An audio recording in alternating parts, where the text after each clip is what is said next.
Good afternoon, teachers. My name is Patricia Malisa, and this afternoon I am grateful to have a very interesting person to talking about some implication in education. So we are going to have a little bit interview to Diego Yukilema. So in this case, especially in the topic, the teacher training.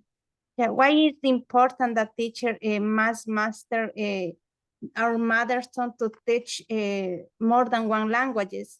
Yeah. So, for instance, in bilingual schools or education, teachers should receive a virtual or face-to-face training on Quechua courses. So then they should explain the classes in Spanish and mother tongue because some students there need to be helped in their mother tongue. So it's very important for them. Diego, tell me, do you think teachers need to be trained in order to teach more than languages? Why or why not? Thank you so much for this interview. I agree. Yes, every teacher needs to train because they need to update their knowledge. As you know, every day we need to learn. For that reason, another is also they need to know another language in order to help student.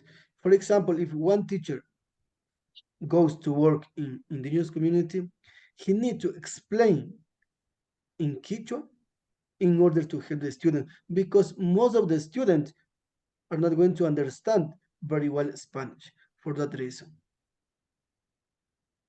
Okay, that's interesting. You are talking about some subjects that's going to be. Another question, what topic would you most like to receive as an English or Spanish or Quechua teachers, and why? Okay, we have general topics for teachers. In this case, we have about methodology, how we need to manage our course, what methods, techniques, strategies, or activities we need to use in our classes, because it's very different using in the primary school, in high school, or in the university. Also, with regular student or with special needs, that's very important. So for that reason, we need to use different kind of methodologies. Another reason is also very important knowing or training about assessment. Okay, those things I think it's very necessary. That's interesting. You are talking about some students learning assessment. Yeah. Another question that's going to be for you: how can teachers who speak Quechua or English help to improve students' learning? Okay, the teachers can help student motivated in the class with phrases, with videos. That's one way. Another way is telling to a student, please watching videos, listen to the music, or reading books. Those kind of things can help students because if when they students know English, Quechua, or other language, so they are going to know a lot of benefits. Like for example, getting scholarships. Oh, that's interesting. You're mentioning some benefits. So, what are some benefits that teachers should have if they are plurilingual, multilingual, or bilingual teachers? So, I think there are a lot of benefits, but let me mention three of them. Number one is they are going to have a lot of opportunity to work, to get a new job. That's number two. So they are going to also have the opportunity to teach, to share their knowledge, culture, values, traditions, customs. Because learning language or knowing language is not only Quechua, Spanish, English, French. It's also knowing other things. As you know, English is a universal language. So when we know one language, we know other things. Number three, so when teachers know other languages, could be they are going to have a lot of possibilities to go to study or work in other countries. For example, in Fulbright, there are a lot of programs for teachers. In this case, for example, if you know Quechua, you can apply in that program and you can go to the United States to work and also to study English. That's very interesting. So you're mentioning that we as teacher, we are going to be updated day by day. So as a conclusion, we have interpret that Ministry of Education must provide teachers who are learning another language some workshop conference where they are going to be updated their knowledge, and also the strategy that they're going to learn, it's going to be applied in class, and also to motivate the students to be good learning in language. Thank you so much. I really appreciate your interview. Thank you. Thank you. Hello, my name is Diego Yuquilema Muyo. So in this opportunity, I have an interview with an important person who is Patricia Malisa. So in this opportunity, we are going to talk about education policies. As you know, right now in Ecuador, we have a lot of problems, could be in bilingual education or in other kind of education. For that reason, it's very important for the government and Ministry of Education should recognize the importance of teaching children using their mother tongue. Because most of the students are not going to understand if one teacher uses English, Quechua, or other language during teaching learning process. For that reason, we have some questions for Patricia. So could you tell us about your ideas, about your experience? Do you think it's necessary to hire a bilingual teacher or bilingual teachers in indigenous community?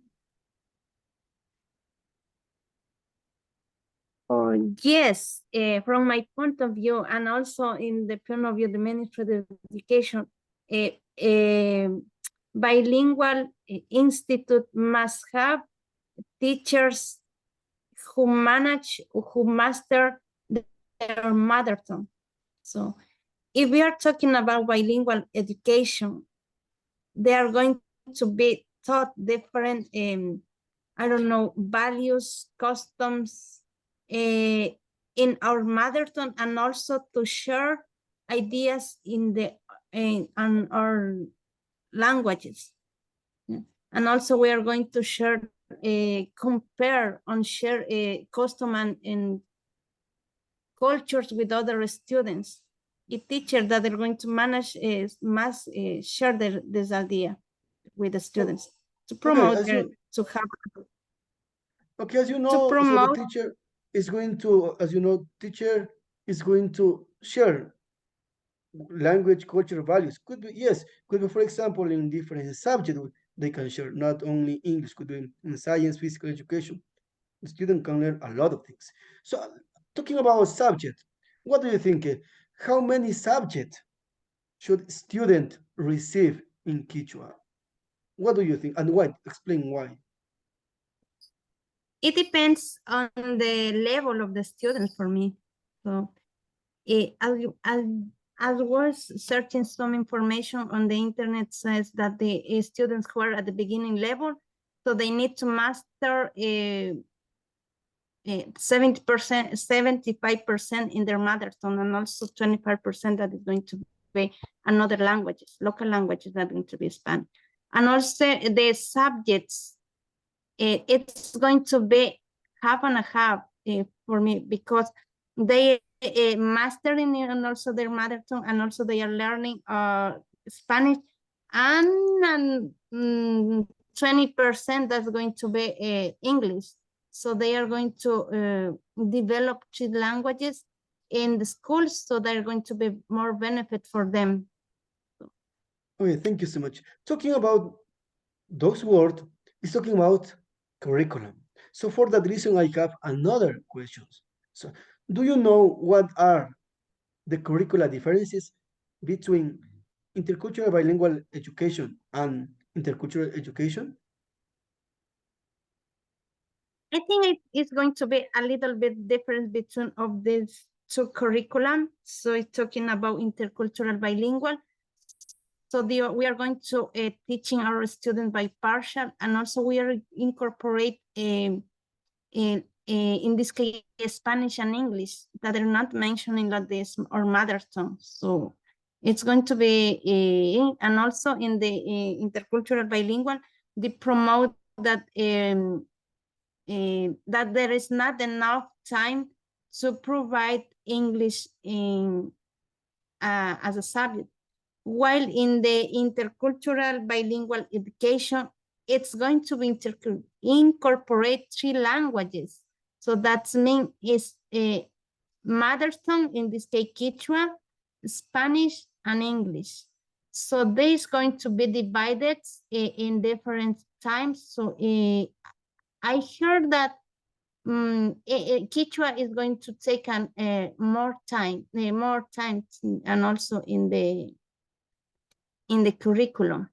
So they need to learn more Quechua, 25% Spanish, and 25% English. Is according to the level as I mentioned before. Okay, so that's an interesting idea. So we can see as a conclusion, it's very important in order to improve education quality, the Ministry of Education needs to plan, need to create new policies to hire bilingual teachers, to promote different kind of methods during teaching learning process, and finally, so updating curricula. That's very important. Thank you so much, Patricia, for this interview. Thank you. Thank you to you to invite at this event. Hello, everyone, and welcome to today's interview. My name is Javier Vargas, and today I have the pleasure of speaking with Patricia Malisa, who will share her thoughts of the importance of teaching children a native language. And we are going to talk about how important it is to teach children in their native language, especially in early grades. Patricia, as you know, in Ecuador, where many indigenous languages are spoken in addition to Spanish, this means that education practice must recognize and prioritize teaching in the mother tongue. Why is it important to teach children in their home language, particularly in the early grades? Okay, thank you so much for inviting me, answering your question. So it's going to be a lot of benefit for children's teaching home language in the early age. First of all, as we can see, they are going to be facilitated to learn different languages. It's going to be very benefit. So it's important for children to teach our culture, our values, our customs. So they need to know, or they need to grow up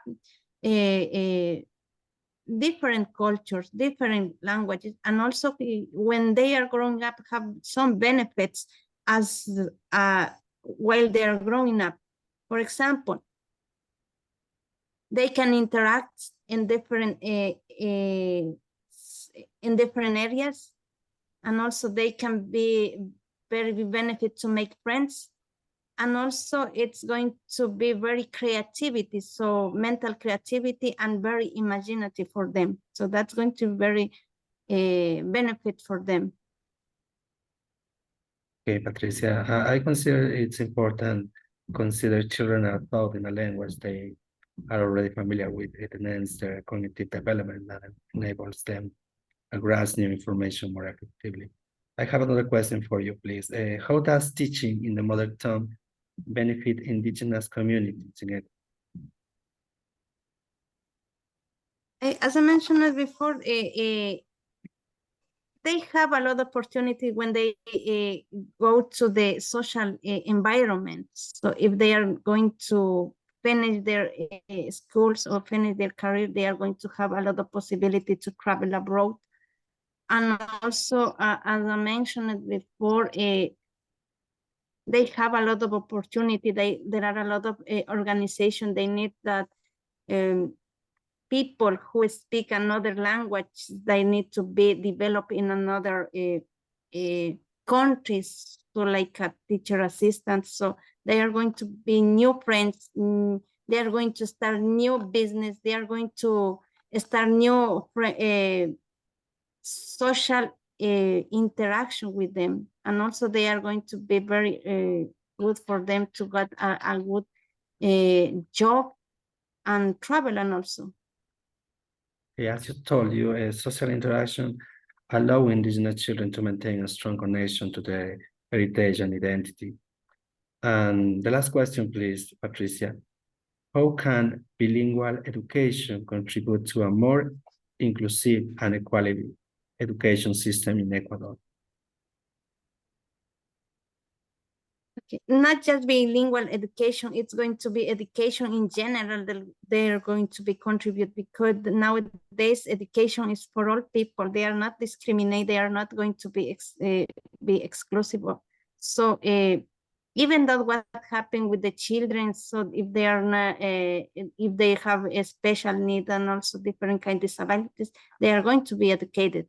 So we as teachers, we are going to promote to that the students or that children must to be educated or have education in their country. And also we have to teach parents that they need to, they children need to be educated. Okay, also it promotes a linguistic and cultural diversity.